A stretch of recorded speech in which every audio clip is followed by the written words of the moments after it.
Welcome to my basement, everybody. Happy Tuesday. I hope everybody is doing great.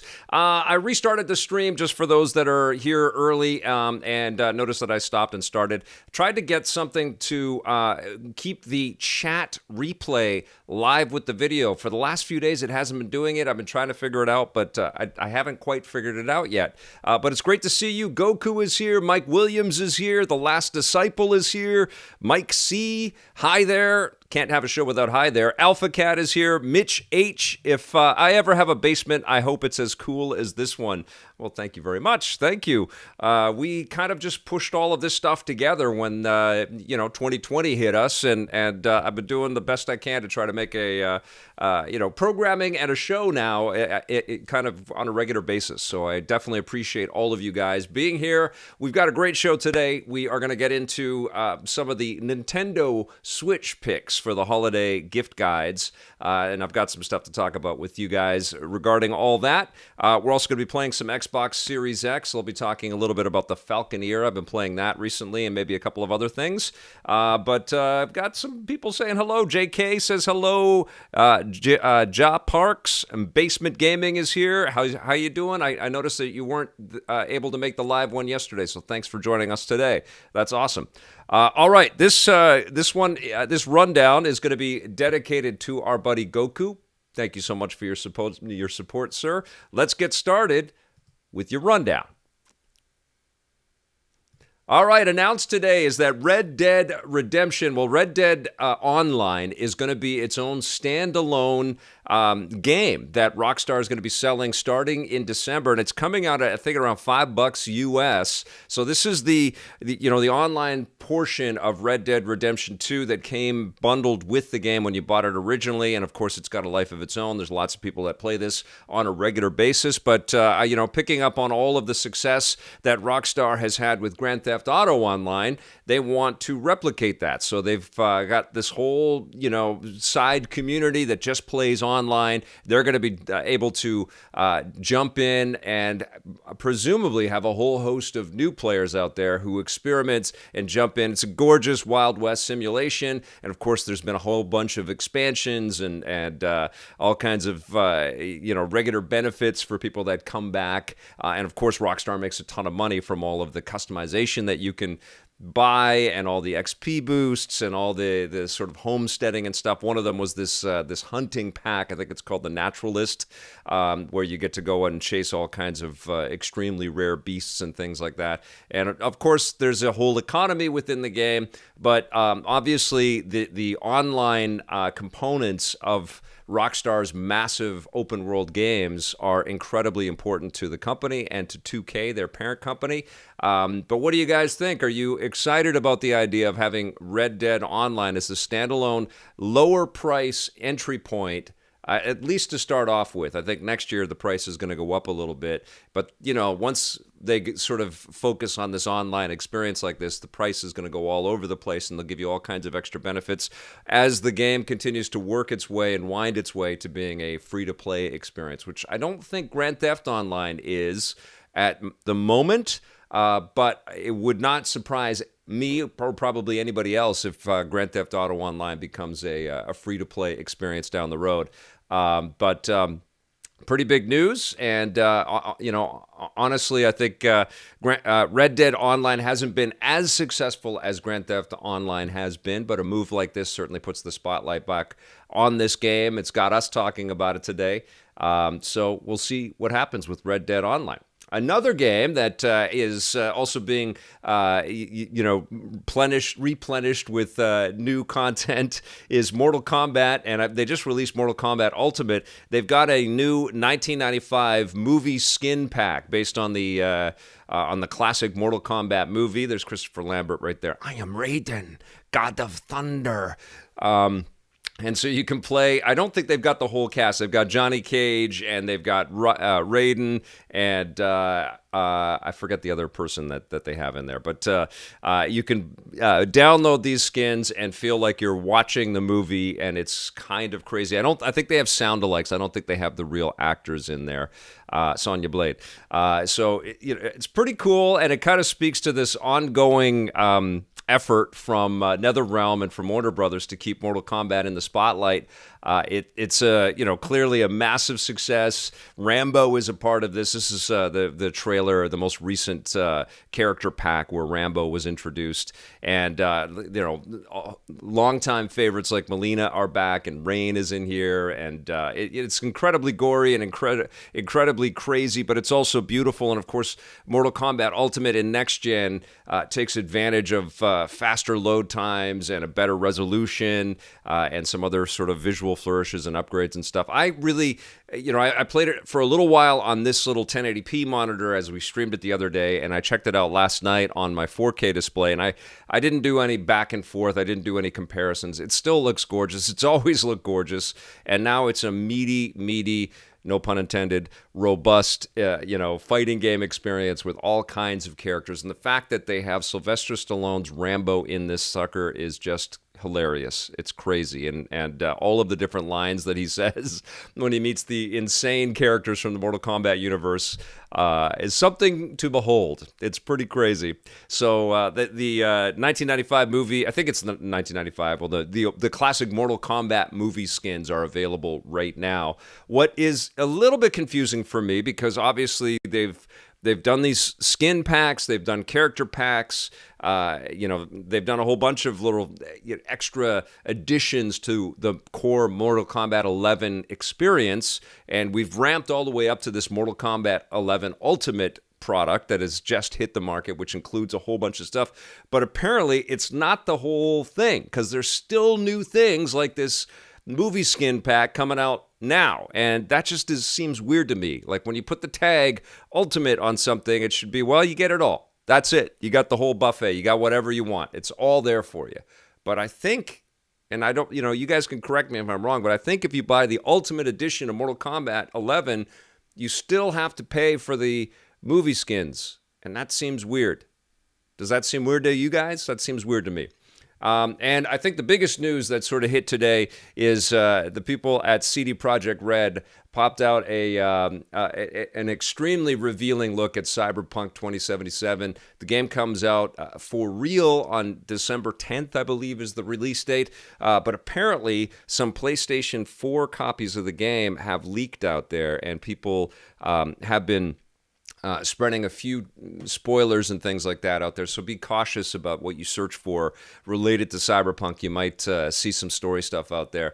But this trailer gives us a good look at character creation, and also the massive open world that has been crafted for this, the city that we get to travel around, the bio-engineered and mechanically engineered and augmented humans that we run into, a lot of the different character types.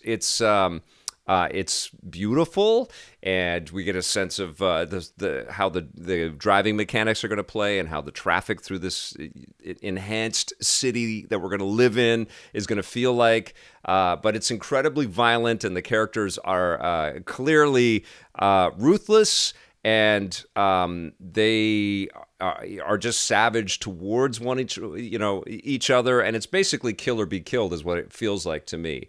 But this is a nice deep dive into the game, and what they're promising with this is all PS4 Pro footage up to a point where they have the game, the PlayStation 4 version of the game, running in backwards compatibility on the PlayStation 5. They're promising enhancements next year. So what we're going to get this year, even for those lucky few of us out there that have next-gen consoles, is the last-gen game that's running in backwards compatibility. And I don't know how many, improvements we're going to see. Obviously, the load time is probably going to be a lot faster. But what we know from CD Projekt Red is they will come at us with massive updates and upgrades to the games, but they'll also update things on the fly a little bit as we go into this thing. But it looks incredibly detailed, and clearly this is a game that a lot of talented people have been working on for a very, very, very long time. It's almost here, though. When you look at a game like this, it's pretty hard to not think that this is going to be in contention for the best of the year. And I am extraordinarily excited to jump in and to see what this world is all about. It does look like this is not an easy breezy type of experience. Like, we're going to be in here, we're going off into the desert, we're going to be picking up people, and they're going to, sneer at us and say surly things. And then we're going to get into all kinds of crazy gunfights and chases, and it's just looks insane. It looks so beautiful and so scary too. I really hope that this isn't our real future. I don't want to see people with like circuitry on the sides of their head and arms that we can see through, because you can see all the metallic tendons and things like that. But man, it looks pretty for a video game, doesn't it? And I can tell, like, all of the ray tracing and the reflective surfacing and all the stuff the shiny stuff that they've put into this game is going to look amazing when we get it in, the next gen upgrades. I think, just like The Witcher 3, this is a game that's going to be around for, half a decade at least, like in constant conversations for about half a decade at least. I think that's the way they planned it. And if the gameplay feels super fun and rewarding, I think that's exactly how this is going to turn out. But that's a nice little peek at Cyberpunk 2077. Thanks for that, CD Projekt Red. We can't wait for the game. Nintendo Boy 17 was late, but he's here. Good to see you, buddy. Taz, we already had this type of future in a video game. Deus Ex games. Yes, of course, absolutely. Well, that cyberpunk aesthetic has been with us for a long time. I think it was really, put in front of our eyeballs for the first time with Blade Runner in a definitive way. There was the THX 1138, the George Lucas dystopia movie. There's been a lot of movies that have kind of toyed with this idea of a broken down future, but I think Ridley Scott's Blade Runner was so outstanding and astounding when you saw it. And the cool thing about Blade Runner, that came out when I was a teenager. And my uncle had come from Ontario. I'm in Vancouver, BC, for those that don't, check out our content all the time. But I'm in Vancouver, BC, which was right on the border with Seattle, Washington in America. And they have a thing called the Space Needle there. And my uncle took me to a Blade Runner exhibit before Blade Runner had come out. And so I hadn't seen the movie, but we went to this exhibit at the Seattle Space Needle, and in there was a life-size spinner car from the Blade Runner film and all kinds of production artwork that Sid Mead had worked on and models and things, and it just blew our freaking minds. It was so amazing. And I did see the movie that year. I was too young to see it, but I sure loved it. Obviously I have been a lifelong Harrison Ford fan, so I love it. And I feel like every time a game or any other movie, like Ghost in the Shell even, Ghost in the Shell maybe predated maybe the anime stuff. I don't quite know how the chronology all factors in here on dystopian visions out there. I'm sure some of you are correcting me in the chat right now. But it was amazing to see Blade Runner up on the big, in reality before I saw it up on the big screen. Super freaking cool. All right. So we don't have long to wait for Cyberpunk 2077. Now let's jump into this day in everything cool.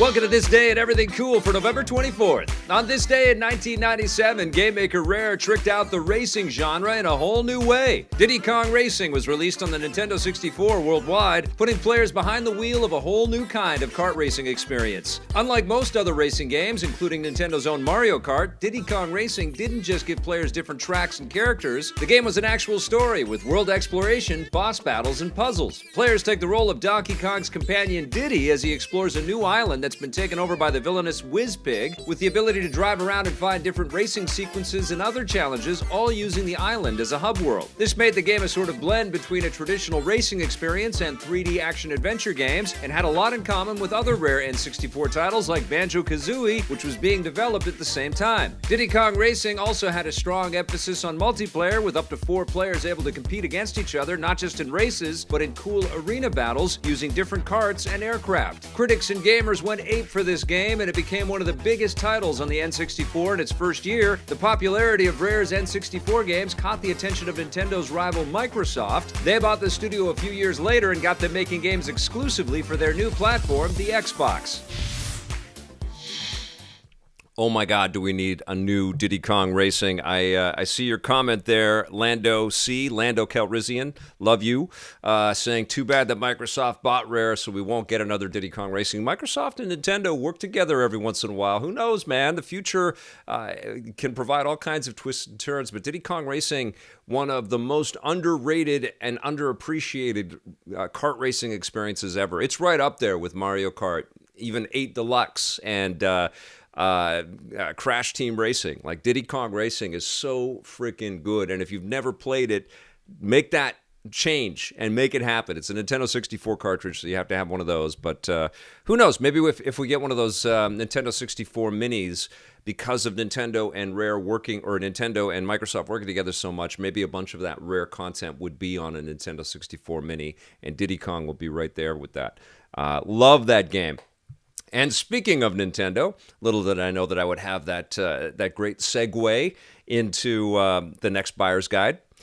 Right now, we are going to talk about Nintendo Switch and some of the games that people should be looking at, should have on their radar. I'm not going to presume to suggest all of these are the definitive choices for every home or every player, but these are games that I definitely recommend. And like I did with the PlayStation buyer's guide, and I took a look at a bunch of different parts of how people could shop for the PlayStation, I'm going to do something similar here for the Nintendo Switch. I've crafted a first 5 essentials collection for Nintendo Switch, which goes back right to the console's origins in 2017. And then I've got a bunch of ideas from 2020 if you want to be a little bit more current with your gift giving. But let's get started with the Nintendo Switch Essentials, and this would be for people that are maybe able to find a Nintendo Switch in time for the holidays and are gifting a Nintendo Switch or a Nintendo Switch Lite to a person. These are 5 games that I think should be in every library. Let's go. All right, number 5 in the essentials list is Super Smash Bros. Ultimate, and of course, this is the fighting game for people that don't really, need to care about all of the intricacies of fighters out there, but there is a ton of depth and a ton of value and a ton of detail, and it's also a love letter to not just Nintendo, but the entire video game industry. It is loaded with so much content, it's ridiculous, and it definitely needs to be on the essentials list. That's number 5. Number 4, I have got Animal Crossing New Horizons, which is also might appear somewhere else today in our buyer's guide. This came out this year, and it came out in the right year. I don't think it was planned that way, but holy crap, was this a nice respite from the reality that we are all living in 2020. Gorgeous game, really, really lovely kind of escape, and also a nice sense of community as well when you start sharing and following people that also play Animal Crossing. An awesome obsession. Number 3 is Mario Kart 8 Deluxe, which is, for my money, I think the best racing game of the last 10 years. It's maybe more. It's such a welcome bit of challenge, whether you play single player or even better than that when you play with other people, although things can get pretty heated and the swears can start coming out, but it's a beautifully made game. And again, it's a love letter to a lot of Nintendo franchises, not just Mario. Number 2 is Super Mario Odyssey, which came out in the launch year of the Nintendo Switch. It is I think it's 60 frames per second.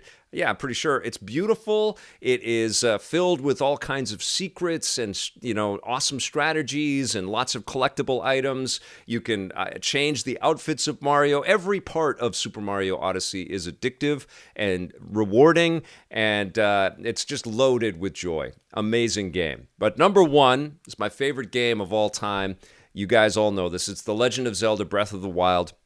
This was a launch game for the Nintendo Switch, and for my money, it hasn't been topped yet. This was an extraordinary adventure which upended the whole preconception that we have around Zelda games and gave us something wholly unique and wholly original, even though it borrowed liberally from games like The Elder Scrolls. It was a magnificent addition to the lore of The Legend of Zelda with beautiful visuals and, just hours and hours, hundreds of hours of valuable and fun gameplay. So The Legend of Zelda Breath of the Wild deserves to be in every single Nintendo Switch collection out there. And hopefully you agree with that. But I also decided that I wanted to put some 2020 games on the list because presumably you might be buying a Nintendo Switch game for somebody that already has a pretty substantial library. So I've got some choices here. It was a little tricky to boil it down to just 10, but that's what I've done. And I wanted to also include some maybe lesser known titles. Of course, we've got some big names on there, but I also wanted to put some lesser known stuff in there as well. So here are my top 10 picks for Nintendo Switch gifts that you might want to give to players out there that love this platform. We're going to start with number 10, and this is Mario Kart Live Home Circuit, and this is going to be a bit of a tricky one. This is a toy and a game, and Nintendo worked with a company called Velen Studios, and they crafted something really cool. It's an RC-controlled car that you control through the Switch. It's got a built-in camera on it, and then they've augmented the camera image with all kinds of video game iconography that we're all very familiar with. It's very fun, but it's not cheap. But super cool idea, and if anybody gets that as a Christmas gift, they'll love it. This is Hyrule Warriors Age of Calamity, which I just recently talked about here on Vic's Basement. This is a gorgeous game, and it's kind of like a love letter to Breath of the Wild. That was the whole idea. It takes place 100 years before the events of Breath of the Wild, so we get to unravel some of the mystery and see a lot of the characters that we also get to see in Breath of the Wild, but the mechanics are very different, much more action-packed. Number 8 is Pikmin 3 Deluxe, which is a remake of something that came out on the Nintendo Switch, but it's augmented with some great multiplayer options and some new extra story missions and modes that we get, some familiar returning characters from previous iterations of this franchise. It's just so unique. It's a strategy game, but there's some real-time action elements in it, and it's beautiful, and it's also relaxing until it isn't. It can get pretty stressful. Paper Mario, The Origami King is a hilarious and very accessible role-playing game with beautiful visuals and this whole, conceit of everybody being able to be folded like paper. And you're going to meet all kinds of characters. There's a melancholy streak in it, but there's also a fantastic sense of humor. And it's just a unique-looking experience, especially in 2020. It's a great fit on Nintendo Switch. Number 6 for me is Hades, and this recently came out. This is from Supergiant Games, which has excelled at making sort of isometric, story-driven role-playing experiences. This is a roguelike game where it's all about getting as far as you can on every run. So it's almost like a roguelike meets Diablo type game, but with a really cool, refined story where you get to play as all of these ancient gods, and it's really, really well crafted, incredibly addictive as well. Number 5 is Streets of Rage 4. This was an awesome surprise when it was announced in 2019, I believe, but it finally came out this year. It's on all the platforms. It's awesome on Nintendo Switch. You get to play as lots of different characters from the franchise. There's new characters that are added in. They went with this kind of hand-drawn art style, which was a little off-putting at first, but it really fits the sort of overall design aesthetic of Streets of Rage, but they also have a lot of retro content in there, too. Awesome game. This is Xenoblade Chronicles Definitive Edition, a massive role-playing game that's loaded with lots of memorable characters and lots of huge epic battles and experiences. You play the Chosen One, and you have the ability to control this chosen sword, and you're fighting these mechanical creatures that keep invading the biological homesteads, and it's all up to you and your sword and your allies to be able to defeat the oppressors. It's a very well-crafted game. Number 3 for me is Burnout Paradise Remastered, which who would have thought would have run so well on Nintendo Switch hardware, but it does. 60 frames per second. It's an awesome fit because of how much, collectability there is in the game and how much exploration and discoverability there is in the game. The one knock I would give against this game is that all the stuff that you would find, on the way of playing through it through the first time is all unlocked for you because it's the remastered game. But if you play it right, you're going to have that game running forever. Same goes for the Super Mario All-Stars 3D collection here, where you get Super Mario 64, Super Mario Sunshine, and Super Mario Galaxy, 3 of the best 3D action-adventure platformers ever created. They're all up-res. They all look beautiful. Galaxy is definitely the standout here. It glows, man, and it sparkles when you see it on the screen. But it's amazing to go back and play every one of those 3 games. But the number one game, and I don't think this is a big surprise, is Animal Crossing New Horizons, which keeps getting new updates from Nintendo, allowing things like, the ability to celebrate a Thanksgiving-like within the game world and a Christmas-like within the game world where you can give away gifts from Santa. This is a game about, sort of coming to terms with the economy and, making sure that you pay all your bills to Tom Nook. And you can basically live a little life in here, outfit your character in the clothes that you want and build the house that you want and have relationships with all of these characters, both in the game world and also all of your friends that will also play it online. So, yeah, that's an amazing game. Nintendo Switch had a good year this year. Not the best, not the most epic year this year, but they had a very good year, and there's lots of incredible games on the platform. Even though we're in the face of all of this next-gen technology, like, this little baby right here, the Nintendo Switch is still going strong, and anybody that, gets software for the platform or gets the platform itself is going to be very happy this year.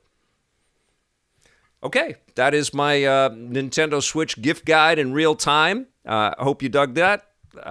Basement Gaming is laughing. I hope they do an update where you can both battle Tom Nook for exploiting my labor. Yeah, Tom Nook gets to walk away with all the marbles, doesn't he? He's an incredible creation. Hold on a second here. Oh, that's nothing. Mike Williams says, got the Mario Kart bundle Switch yesterday. Top games on my wish list: Zelda, Mario, and Animal Crossing. I'll be set. Yeah, I mean, there's thousands of hours of games already on the machine, and it just keeps getting better. Have I played Stardew Valley? I have. It's wonderful. It is amazing how many of the titles, I mean, it's amazing but predictable as well, but how many of the titles are made by Nintendo itself, Like, they are just so freaking good at crafting their visions and crafting their game worlds, and that's the only place that you can play it. And even PlayStation, which I would argue is, it's almost neck and neck with the games that they make and pay for, the games that they publish, although I don't think they're quite as varied yet as Nintendo is. They're also publishing on PC over there now, but Nintendo is saying, well, if you want to ever try these experiences, this is the way that you're going to play it. It's like they have their own little industry. But yeah, Switch has been blowing my mind. Did I enjoy Link's Awakening? Frank Castle asked. I love that game. It was great. I've got Breath of the Wild on my Lite 6 months ago, and I'd argue that it's pretty much all you need for the first year of owning a Switch. This is from E.L. Lantzman. It blew my mind that we got Legend of Zelda and Super Mario Odyssey in the same year. And there were other huge games that year too, but those 2 games were just like, wow, when does that happen? Those are just seminal. Link's Awakening is on sale this weekend for Black Friday. Jonathan McFowle says, yeah, there's a ton of, that's why I wanted to put these gift guides together. There's a ton of sales and bundles and deals and stuff. So I wanted to give people some ideas on some of my faves. And there is the Victrix. It's actually pronounced Vectrex, but there it is, right there. For non-Switch info, Vic, did you know that the first 2 Blood Rain games got remastered on PC? That's super cool. There were other, and I didn't put this into the Switch Buyer's Guide, but there were other big Switch remasters and re-releases like BioShock and there were so many others. BioShock is the one that definitely keeps coming up in my mind. It was pretty freaking awesome, and Borderlands is also really good as well. But BioShock turned out to be terrific. Even The Witcher 3 turned out to be amazing on Nintendo Switch as well. Okay. It's Victrix for me. Thank you, Kuma138. I'll never look at the Vectrex the same way. Thanks for that, Vic. That's awesome. BioShock on Switch was fantastic, wasn't it, Gore the Movie God? I did play Blaster Master Zero 1 and 2, and those are both great as well. That's the thing. The Switch is also this great repository for all kinds of excellent indie titles, and the Nindies that they support are also really good. So my list could have kept going on, but I wanted to boil it down to 10 can't miss games from this year and 5 essentials, and that's what I did. Grover Monster loves the Switch. I love this Switch. The Switch is such a good machine. I love my Switch. Never had a problem with it, Shirley Castle says. Okay, you guys, let's jump in and play a little Falconeer. I've got it loaded up right over here. Let's see. I'll just turn this on. Let's jump on. Here we go. I was just deep diving into G4 shows and totally looked up Vic and Tellerico when I stumbled onto this channel. There you go, Teen Idol. Thanks for coming. That's awesome. Every day that I've been streaming, I've been getting new people finding the Electric Playground again, which has been really cool. So welcome. Welcome to the stream. If you haven't seen our content in a while, you've got about 5 years of fun things to check out very soon. Oh, we're getting some buffering right now. I don't know why. Is it buffering, you guys? All right, here we go. We're gonna jump into the game and we'll see how it goes. I'm gonna pop the headset on. I got this note that says we're buffering, but I've had nothing but stable streams for the last little bit. Laggy for you a bit, Basement Gaming. Okay, good to go.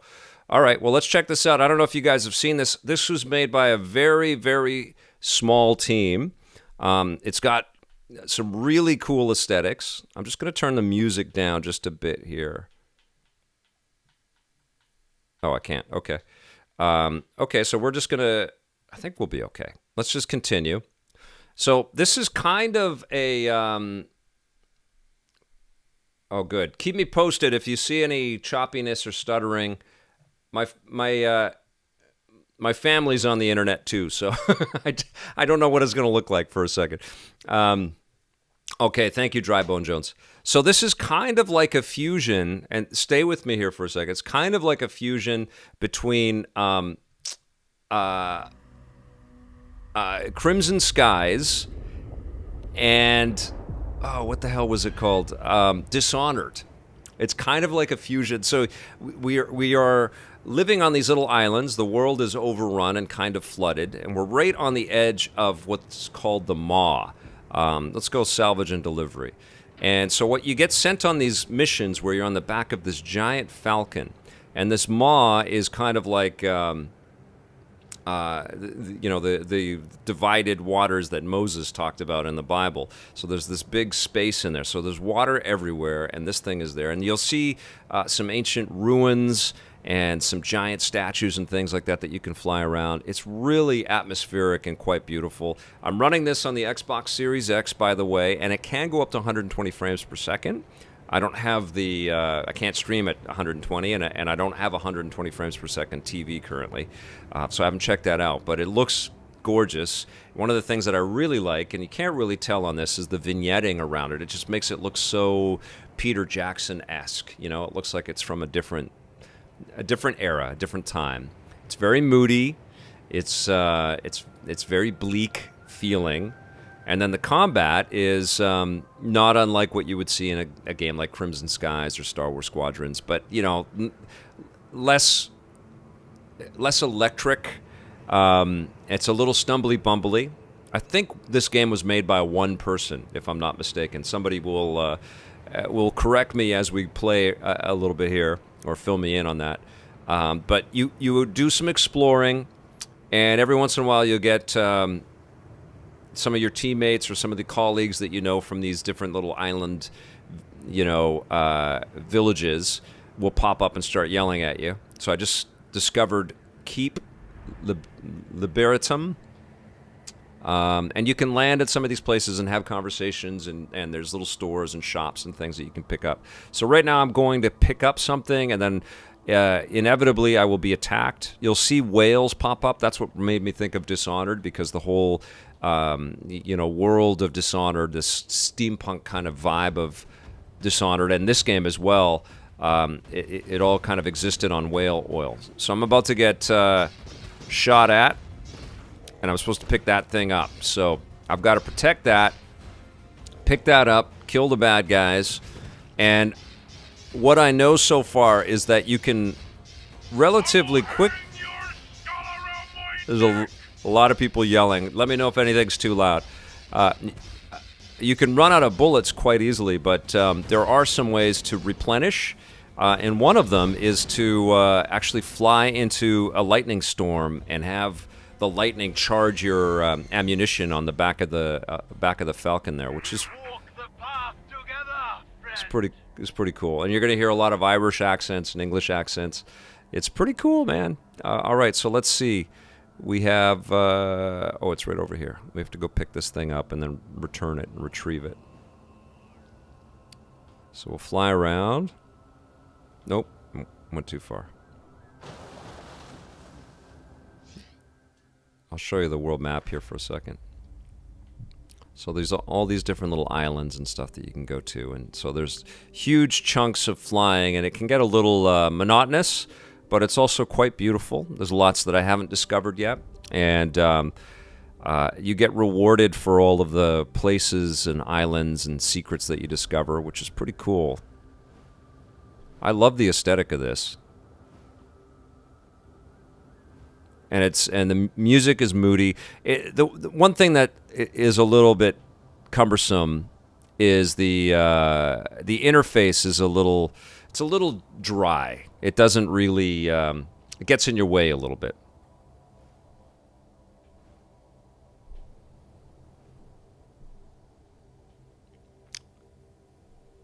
What did you think of God of War and Last Guardian running better off of disc than digital? Will they fix that? Aaron Grimshaw, I haven't checked that out. Is that something that's been hitting the internet? I haven't. I don't have any of those discs. They are all digital codes for me, so I haven't been able to do any tests like that. I haven't put a disc at all into the PlayStation 5. But yes, if they will fix that for sure. Where the heck is this thing? Oh, there it is. It's right there. Timmy says hi. Wows. It's still early days for these new machines, and there's been a lot of little issues. Hip Hop Dan question. Hey, Vic, did you say where you want videos sent for Rocket and Raygun Awards? I think the easiest thing for anybody to do that right now is just private message our Electric Playground Facebook page. So it's facebook.com/Electric Playground. If you send the video through Facebook, through private message, or a link to the video on YouTube or something like that, we will see it and we'll get it there. That's probably the easiest way to do something like that right now, especially if you want to kind of keep your video a secret until I put it into our sort of compiled video thing. And so what I said yesterday on the stream, and I haven't really announced this out, publicly on all the socials and all that stuff, is this year I'm going to put together the list of nominees, and I'll end up picking the winners, but I want people to vote on the winners as well. And I'm still defining this, but the most important thing that I want is I want to have videos from people across the video game industry, so players and fans of EP and people that tune in for our content. Thank you, and also people that I know from other outlets and other streamers and things like that. I want people to just give me a 30-second video clip of a memory, like one of their favorite gaming memories from 2020. I think that'll be a nice collection, a collage of commentary from different people talking about the good things. There has been some good stuff this year, and a lot of it has been in video games. So if you want to participate, it's I'm going to open it up to everybody. Would love to see a lot of the EPN members in there, and just make sure you spell your name correctly when you send me the video, and I'll put little name keys and stuff up with everybody. But I think that'll be a lot of fun for people to watch. I'll probably do 5 days of rocket and ray guns like we always have. I'm still determining the categories. But yeah, we're going to get into it, and I can't wait to do it. And what I'll probably do is do some prepackaged stuff and edit some stuff, and then we'll also do it live. And then part of the prepackaged stuff will be the video contributions that I'll get from you guys and from around the industry. Does that sound cool? I'd forgotten about EP, but used to watch back in the day. Seeing Vic on Happy Console Gamer blew my mind, brought back a lot of memories. Was really happy to see you never went away. Why would I, Brian P? I love this. I don't just play a video game fanatic on TV. I am a video game fanatic. All right, so you can see the other thing that you can do is you can drop bombs on your enemies and stuff, which is pretty cool. Sometimes the action gets pretty intense, and I also have this... oh, I don't have any... you need the energy to be able to do... Oh, did he die? Okay, cool. So where am I bringing this? You seem too busy. Return when you're more available for some escort work. Okay. Am I getting shot at? No. I can land. Okay.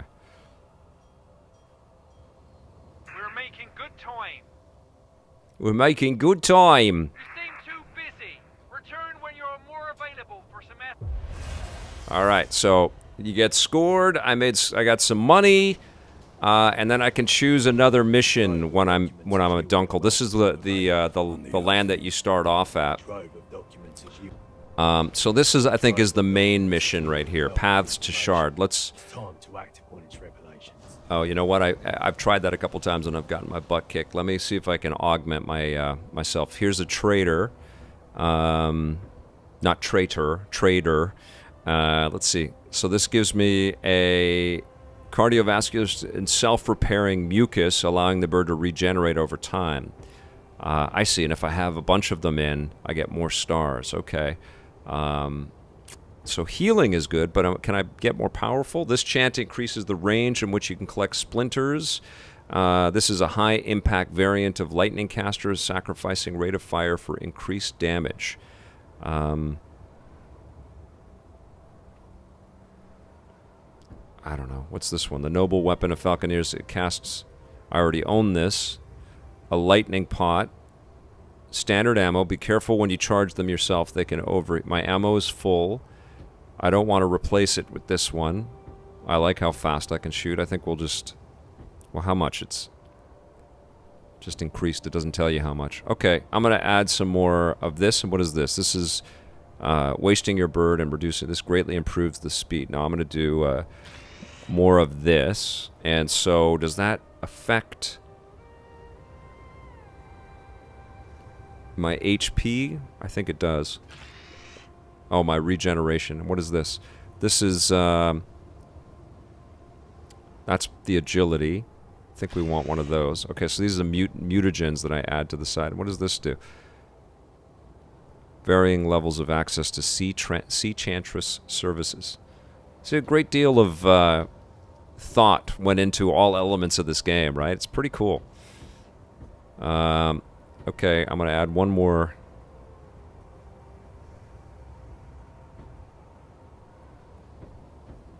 Sure, let's go a little faster. Alright, there we go. Yay, look at me, weird science achievement. Woohoo! Vic and EP, name a movie you think got overly hated. One in particular for me, Guns Akimbo. Daniel Radcliffe, Samara Weaving. I knew the film would be dumb fun when I saw the trailer. I haven't seen that movie. I have wanted to see it. What was the first-person shooter movie? Something Fred or something like that? That was an underrated movie. That was crazy fun. Dark Ram 13. I think it's totally fine that you want to check people. You want to see people checking, playing these games and stuff. Like, honestly, it's totally cool to take the weight on these machines. There's lots of good stuff to play, and people are very happy with these systems. I've been very happy playing all these things. But if you wait a little while, everything gets better. Games get, richer and deeper, and more, there's a lot of stuff on sale, and the value proposition just goes up and up and up. So it's. I think Sony and Microsoft are happy. They sold out the quantities that they could put out there. The press is very much about their hype and how the clamor around them, which is exactly what you want if you're a big hardware manufacturer. And but I think on the other side, there's also some disappointed people that weren't able to get the stuff. But there's also a lot of people that are at peace that they didn't spend the $500 or more on these machines yet. And they will just improve over time, The second iteration of both the PlayStation 5 and the Xbox Series X, they don't need to be kind of remade or whatever, but a lot of the out in the field focus testing is being done right now. So the improvements will be bountiful and plentiful, when the next gen of availability on these consoles rolls out there.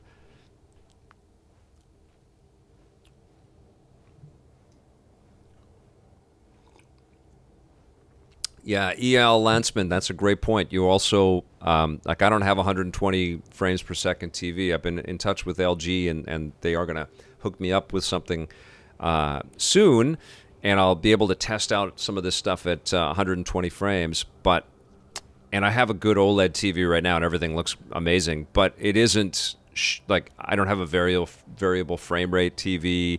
I think I have HDMI 2.0, not 2.1. on that TV. So there's stuff that I am not even experiencing, and I've got a pretty awesome set, So that's something that you definitely have to consider. I've said this before, too. It's not just an upgrade on the machines. It's like, is my whole home theater set up? Like, when I stream these things, like I'm streaming a 4K 60 game off of this wicked machine in 1080p, and I'm playing it on a 1080p monitor. It's like I wouldn't be able to tell the difference if this was on the Xbox One X. Some stuff you can, for sure.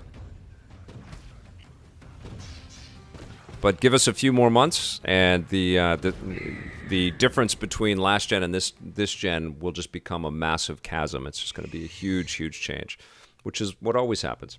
Hardcore Henry, Basement Gaming, thank you. I was thinking Fred. That was the only thing that came into my mind. Game reminds me of Owlboy, but in 3D. It's a shooter, so you do get into some, it's like a flight action flying shooting game. You do get into some interaction with the characters, but you can't really walk around or anything like that. Okay, so I am very good, Mr. Mass Produce. Let's check out a couple of other things quickly. I've got to jump off of the stream at about 4:20, but I'm gonna leave it up to you guys. What on the Xbox Series X do you want me to play? Let's see if I can. These are the optimized game. I can't do Immortals Phoenix Rising. That's under embargo. I don't even know if I'm allowed to show you that I have it. But I can show you any of the other ones that I've got installed right here. Let's see. Will you be picking up either the upcoming Analog Systems Pocket or Duo? I won't be picking up the Duo because I don't have any TurboGrafx games, and I have the TurboGrafx Mini, which has a lot of excellent games on it. But the Pocket I definitely want. But it's not necessarily because I want another portable. You know what I mean? Like, I want to be able to plug those games, all of those games, into my TV set. And even though they'll be blown up and be giant, sprites and pixels, I haven't played a lot of those games in a long time. Last Disciple, I haven't played Crimson Skies in backwards compatible on this machine. I've got a vote for Yakuza, 2 votes for Yakuza. 1 vote for Tetris Effect. Let's see what we got here. Avengers is not optimized yet, from what I understand. That's coming in December. No Man's Sky, I got a vote for. Yakuza, I got a bunch of votes for Yakuza. All right, let's do it. Yakuza. I've shown this before on the stream, but that's all right. Let's do it.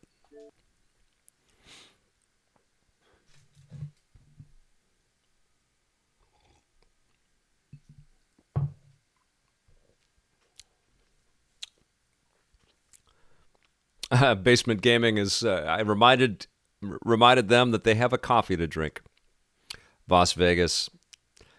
Not much to choose from. Yeah, we're missing that Xbox Series X exclusive, right? Let's turn the music off just in case something crazy happens here.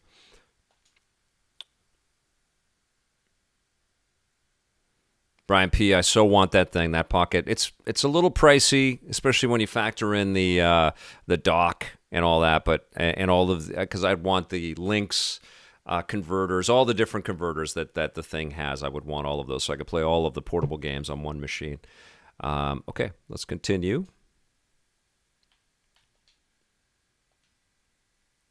And this is the most recent. Okay, let's go. No, this one's. Here we go.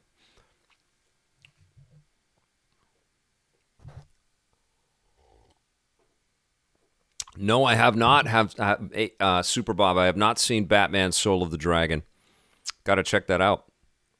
Okay, so this is Xbox Series X optimized. I don't know if anybody's been playing this on last-gen machines, and if you can tell the big difference. When I was able to talk about playing the game before, it was the Xbox One X version of the game, and the update hadn't quite arrived. But even like with the early days of this on Series X, it already looked much better. So you guys all know you can walk into Club Sega, and you can jump onto. I don't think I did this last time. Let's play Virtua Fighter 5.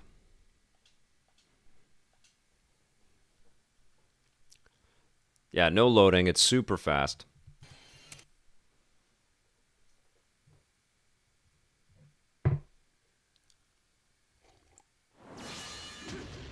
Last Disciple, you'd want to turn on the arachnophobia mode. Hilarious. Lady Lover 0070, good to see you. And Rao 4000, good to see you. Let's see. Oh, it's been forever since I played Street Fighter or Virtua Fighter. I love this franchise. It's pretty cool, right? All of these, the full games are included in this as well, which is pretty amazing.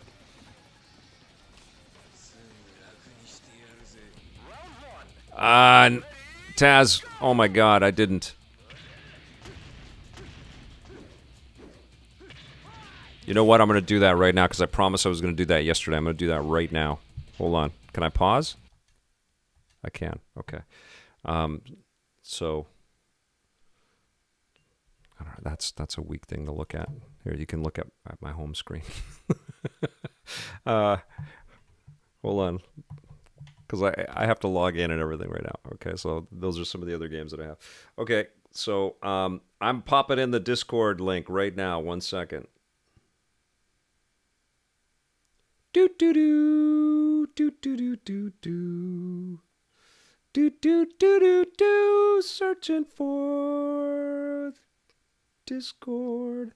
Do do do do. That's my on hold music. Boop boop boop boop. Oh, where is it?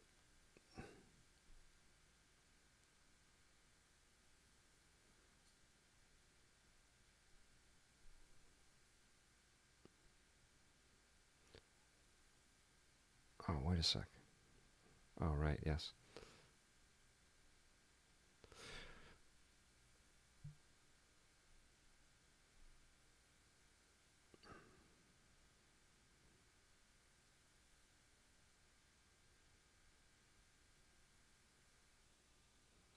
Okay.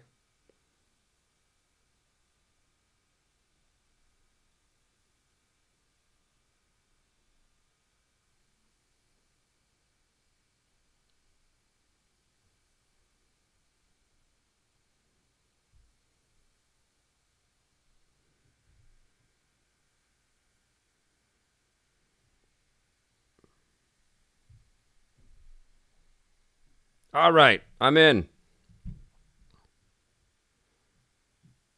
I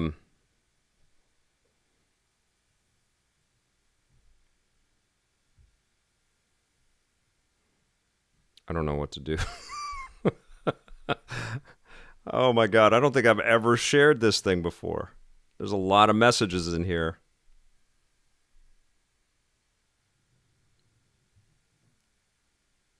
Okay. Oh, I got it. I got it. Oh, yes.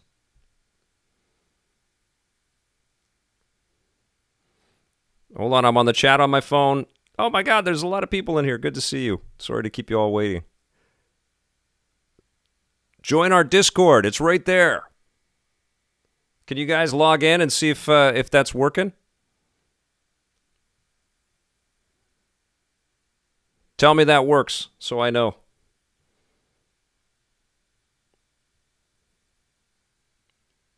Oh, somebody...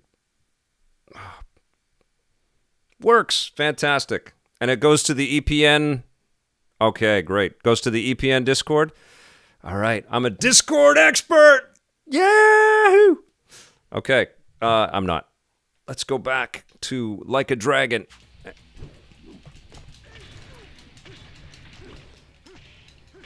Hello, what is a Discord? Ask Taz. Okay, you guys didn't... I wanted to see it.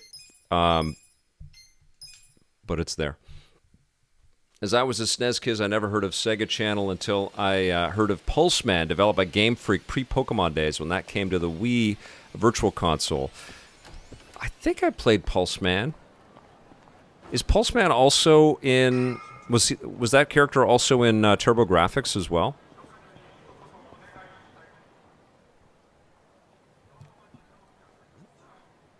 Where's the old woman? I just figured out what Discord is. She moved back to the countryside a long time ago. I mean, I know what Discord is. I just I'm signed up to so many things that I can't check it all out. You know what I mean? Like I don't have time in the day. If you're not making a purchase, I should help the customer behind you. There it is. Discord is an American voice over IP, instant messaging, digital distribution platform. Yes, here you are. Shockman. Abby Jameson, you are an expert. Love it. Love that you're here. Wow. People sure have gotten rude since I was gone. How pathetic. You say something? Where'd you learn your manners, huh? Mom raised you in a barn? Jeez. Teen Idol, Dreamcast, still the favorite console of all time. That's awesome. It's Omi Alliance. So, you're in the know. What family you from? Me? I'm Arakawa. Oh, nice to meet you, brother. Sorry I didn't know you. I'm new. Like hell you are. You're lying. This looks so good. Omi symbols, faking like you're Arakawa. Wait. Were you and that crew that visited the old chairman's grave today? Look at Taz, Yeah, there was a big ceremony scheduled. the Discord ambassador. I've got to make you one of the mods on our channel there, Taz. Maybe some of their assistants too, but that's it. Vic is the reason I bought an Xbox OG back in the day, Street Dreams TT. That's awesome. Patriarch right now. Dude, you live in a Colin McDonald, that'll happen. We just have to be patient. A Dreamcast Mini, that's going to happen. the Omi Alliance, Masumi Arakawa, obviously. Man, you forgot the name of your Owen, patriarch? tell us more about the PS5 You don't order me. graphical issues. What's going on there? Not Omi. Hi there, what's Discord? Damn right. And that family is part of the Tojo clan. Tojo clan? You sleep talking, dude? Last Disciple, I believe they have. I have left it in rest mode the last few days and haven't had any issues. Those Tojo pests. But it's still early days, and some big things could go wrong for sure. You Omi are the ones who invaded. This This city is Tojo turf. Not anymore. I do Tojo roaches need to die already. All right, here we go. Getting some combat now. Let's do it.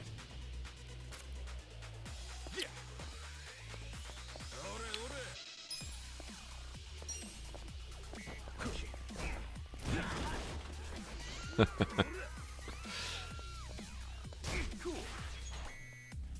Okay. Tenacious Fist. Go. Check this out. Whoosh. Come on now. You're going down. Wow. And I took all of his money. Did Arakawa-san really betray the Tojo clan and run to the Yomi? Answer me! Yes. Aniki! Here we go. That guy's a Tojo loyalist. Get him. Oh, do I have to run? I gotta run now. Here! Okay.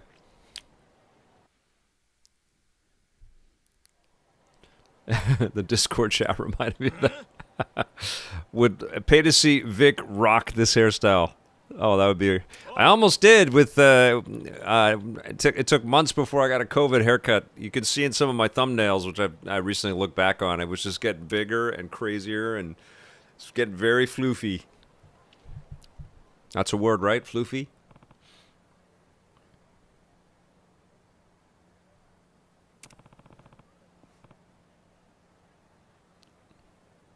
That was a close one.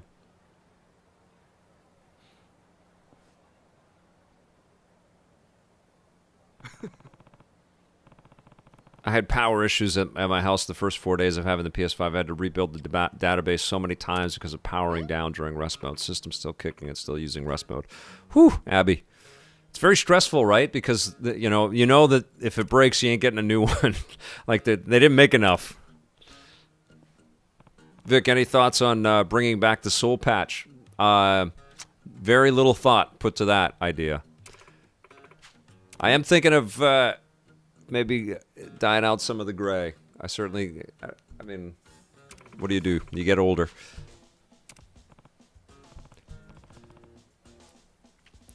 Oh man, finally a familiar face.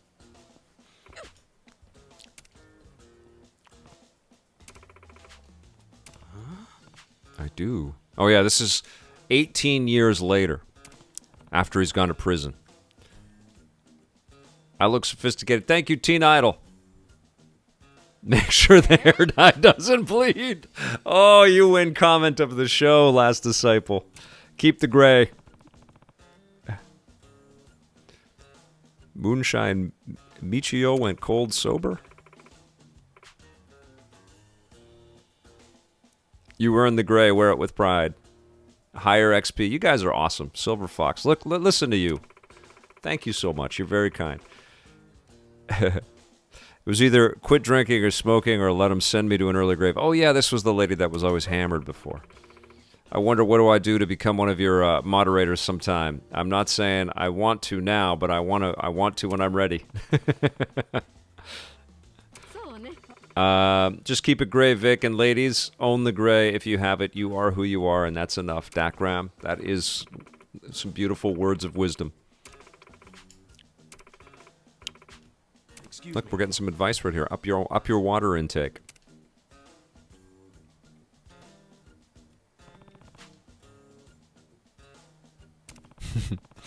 What happened with the Tojo clan and Arakawa-san? Hey, Zach Hayward. Good to see you, and thank you for becoming a member. You rock, man.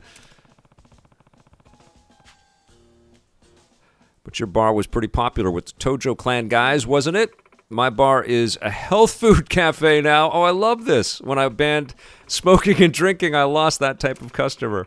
I don't know what the Yakuza are up to, and I couldn't care less about people who don't treat their bodies like temples. Look, I love this. This character rules. But if you're curious, why not track down Ushio? Ushio, remember your senpai from middle school.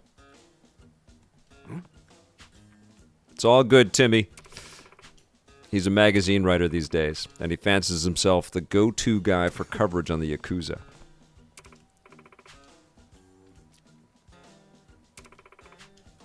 He's out researching a story, and then I'll see him slacking off by a children's park. Children's park? That's where I'm going then. Let's go. Spring water. Okay, I'll put it on the list. It's a very... His world is completely rocked. He doesn't know what the hell is going on. He got out of prison, and everybody's different. Michio here knows that gray equals the way. I love it, Nick. That's awesome. I sounded weirded out there. Oh, dope. Vic, would love to see you hook up with Johnny Millennium for an online co-op stream. Modesty Blaze, that'll happen. Absolutely. I miss that boy. We've made so many cool things. I was grabbing some vids for the show today, and our Mario Kart 8 review popped up, and we had so much fun with that. It's fun. We actually, I was talking about Nintendo Switch today with the gift guide, and The Legend of Zelda was a joint thing for us. Like, we both were playing it together. He came over here, and because I got the Switch a couple of days before he did at that time, and he came over to play it and check out the game, and we were just hanging out, flipping out over the game together, and it was such an awesome, wonderful way to experience that game. And I really hope, I know my life is very weird, and I have this very unique position of being able to test out all this stuff, and I certainly appreciate it. But I hope that all of you, at least sometimes are fortunate. What am I doing? I don't want to kick that thing. Are fortunate enough to experience games with other people in your life. That it's not always a solitary thing, because I do a little bit now with my kid. But of course she can't play the M-rated stuff, which is a lot of games. Holy crap. There's so many games that are just not right for my kid, which I love. But it's really fun to have a buddy or a family member that shares the enthusiasm for the medium and experience it together like that. It's really fun. And I would like to do that more often. I had a little bit of that, when we had the bigger teams with Electric Playground, and I would check out software at work. But it got so we got so busy, and we had to be so disciplined in order to make our daily delivery schedules on the television shows that I became such a distraction when I was looking at games in the studio that I stopped doing that. So stuff would come in, and I would play it at home. I wouldn't play it at work, because all traffic would stop, all editing would stop, all production would stop while we were checking out software, and it wasn't really conducive to hitting delivery dates. So long story short, I miss that sort of communal shared discovery with somebody else, and I sure love that Johnny and I got to experience that together. It was so, I think it's his favorite game of all time too. Vic, are there going to be games where you disagree with the ESRB rating, like any teen ratings that you wouldn't mind playing with Ruby? That's a good question. She's kind of ready for some teen-rated stuff. Like, we played Astral Chain together a little bit. What? I feel weird, with Uncharted. She hasn't seen Uncharted, because that gets pretty violent. But there's certainly some T-rated stuff that's okay. For sure. Am I going to play and stream Stalker 2? I really like the first game. I wouldn't mind checking that out for sure when that comes out. One of the best developers, head developers of Doom Eternal, said that he was trying to make a game his daughter could play. Kind of hilarious. Awesome. Vic, predictions for Breath of the Wild 2. It might be another 100 years after the events. I don't know if Nintendo has boiled down any of the story deets yet, but if they talked about all the stuff that went on 100 years prior in Breath, the sequel might do the same thing, which would be kind of cool. But I also think it's going to be that guy just popped into... Oh, because I skipped. I think it's going to be a launch with the new Switch. That's what I think. Had you played every game mentioned in Video Game Awards this year? In the Game Awards, videos. I think I have. I haven't played enough of Hades, but I know I played enough to know how awesome it is. I think I have. I think I've played almost every single thing. Oh, what the? I was reading, guys. Okay, skills. Boop. Oh my god. Imagine getting punched like that. Oh, I can't do it. Okay. So I'm out of items.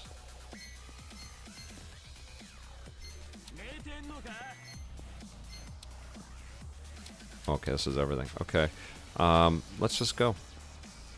Attack him. Let's see if I can block him. He skips around like a jackass. I love the sense of humor in this franchise. Oh, yes. Oh, it's crazy. No. I also... I play it with the English the English voices, and it's so American. It's so jacked, But I think it's so funny. It's so... It stands in, complete opposition to some of the imagery and some of the stuff in there. It's fantastic. Yeah, some crazy Switch sales in the UK this week. Switch Pro in 2021? I think so. They got their ass kicked. These picks will go for a fortune. Thanks, Ichiban. Hey, hold up. Dry Bones Jones? I think we're getting it next year, Dry Bones. I think it's a new Switch next year. Might even be in spring.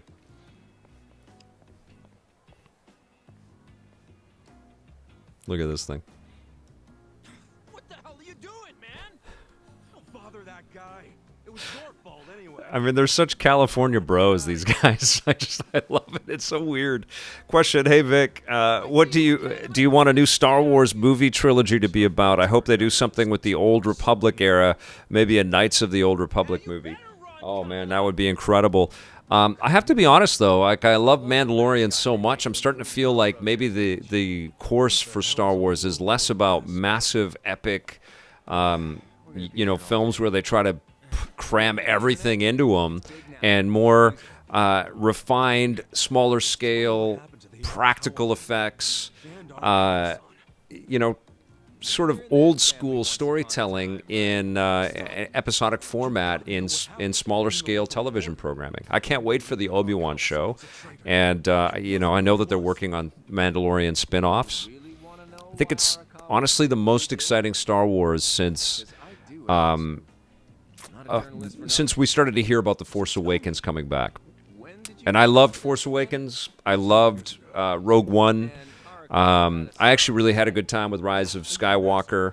I liked the Last Jedi less and less the more I saw it, and now it's really hard to watch because it does feel like it was so off course for what J.J. Abrams was building in the first one, and subsequently the third one got really it didn't win it any favors. It left a lot of mess for JJ and his team to kind of clean up with that third one. I feel like the third one could be really improved with a longer cut, like another hour added to the film. You just feel like a lot got cut out of the movie. But there was a lot of fun stuff in that third one for sure. But Force Awakens, I still really love that movie, and every time I see Rogue One, I love it more. But Mandalorian, I like it more than... I think I like it about as much as Rogue One. It's awesome. So imagine the grief you'd feel if the kid dies. Daniel C., I hear that a lot, that Last Jedi is a cool movie. It's just not the cool movie in the middle of the trilogy that J.J. Abrams was building up, and it just feels so incongruous and so unique, which is cool, but it's destructive in its uniqueness. It's like it dismantled all the apparatus that was being built up, and to a degree that can be effective, but I feel like it was kind of debilitating, and it left it kind of closed all the paths for where the third one was going to go, and we saw the answer to that was to just like pile on a lot of nostalgia and weird choices that were fun choices, but maybe not the most artistic and creative choices, and it was so divisive. Then where would I go? I almost feel like they should have given Rian Johnson a trilogy, and they should have given J.J. Abrams the trilogy to supervise the whole story. After the game Valanche is over, are you going to be catching up on shows like Star Trek Discovery? Yes, I am. I totally am. Yeah, I really liked the second season of that. I thought that was super cool. But the other thing that's coming up soon, I think what I'll do is I'll get through the rocket and ray guns because there's still stuff I need to play and put some content together around, and then we'll do the rocket and ray guns. But I've been hankering to make another side-scrolling superheroes segment, so I actually checked out an old Game Boy Color game the other day for a little bit, and it was like, oh man, I miss reviewing these classic games. So side-scrolling superheroes is going to return soon. Last Jedi was the best Luke Skywalker. This is going to turn into a Star Wars squabble in our chat. Best chat on the internet, TM, is about to devolve into some Star Wars navel-gazy stuff. Here we go. Jonathan Brown. Here we go. Doors open. Last Jedi felt like an episode of a TV show rather than a big deal. Expanse is amazing. Yes, I second that. I feel that Solo has been the best of the newer movies. Felt fresh. The color grading on that movie was awful, Juan. I totally agree with you. There's some cool stuff in that. I sure like the Chewie and Han stuff, and Alden Ehrenreich actually did a really commendable job in an impossible situation. But I love Chewie in that movie. I got to eat some sushi or something here. What do I have? Okay, tuna onigiri. Here we go. Oh, here we go. Leaf Fan. Guaranteed. Star Wars brings up the feelings. Feelings it will bring up, won't it, if we talk about Star Wars? Anger you might have. Rian Johnson ruined everything he did. Okay, here we go.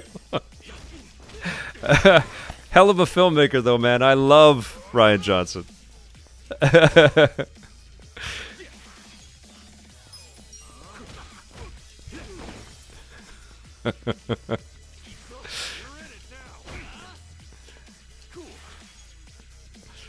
All right. Oh, hi there wants me to do Yoda doing Michael Caine. Let's see if I can do it. I can't with these guys screaming in my ear. Oh God. I'm Michael Caine. I'm Michael Caine. He wants to see the world burn, Mr. Wayne. People like him want to see the world burn. People like him want to see the world burn. You can't do both of them. You can't do it. People like him see the world burn. People like him do. Oh my God. That was terrible. Oh my God. Alpha Cap. I think it would help if I... oh, here we go.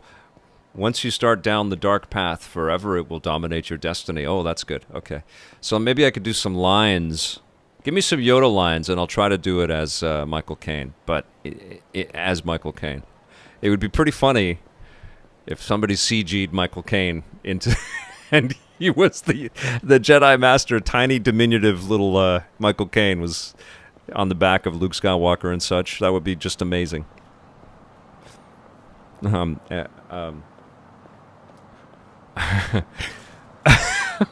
my God, the image is just in my mind now. I'm Michael Caine. Do or do not. There is no try. There's no try. Do or do not. There is no try. Vic earned a shot of Crown Royal.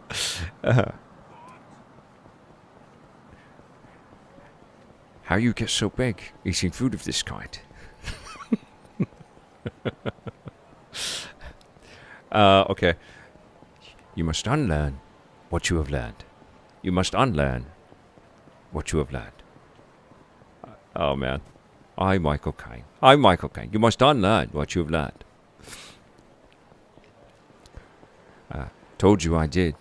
Reckless is he. A Jedi he will not become. A Jedi he will not become. Nope, can't do it. You gave Star Wars Shadows of the Empire a 9 out of 10. Oh, my God. Did I? Oh, man. I might have been drunk.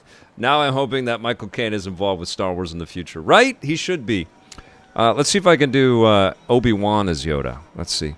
You can't win, Anakin. I've got the higher ground now. You can't win, Anakin. Told you I did. A Jedi he will not become. Told you I did. A Jedi he will not become. Something like that. How you get so big eating food of this kind? I don't know. It's terrible.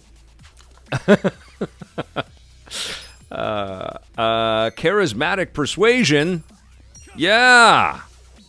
That sounds like something a TV host would do. Let's not fight.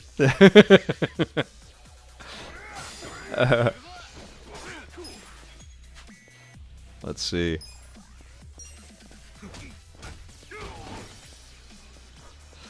I have not tried to compare.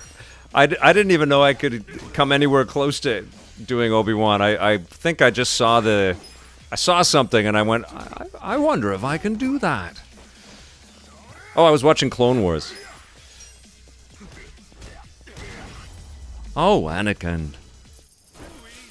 Ryan Johnson came off as a... because I laughed really hard. That's funny. Ryan Johnson came off as a really bad choice for Star Wars, but J.J. Abrams was just as bad. Nicholas Papadopoulos. Star Wars is... hello there. So, Star Wars is definitely can lead to arguments. We all know this. This we know is true. Hello there, Drybone Jones. You can't win, Drybone Jones. I've got the higher ground now. You can't win, Drybone Jones. I'm playing Yakuza like a dragon now. All right. I think the same guy does Obi-Wan and Tarkin in Rebels. That is some talent. That is awesome. Oh, dudes, everybody, I gotta go. I've got an interview scheduled in a few minutes, so I've got to set up for that. But that is going to be our episode of Vic's Basement today. I'll be back tomorrow with a brand new episode, and tomorrow I will focus on Xbox Buyer's Guide, the gift guide for the holidays. Thank you so much for being a part of this show today. I love doing this with you guys. It's a real thrill and an honor that you come and join me while I do all of this. I hope you have fun. And thank you to the new members and all of the support that I get on this channel. We will see you tomorrow. And until then, we will see you tomorrow. And until then, play forever.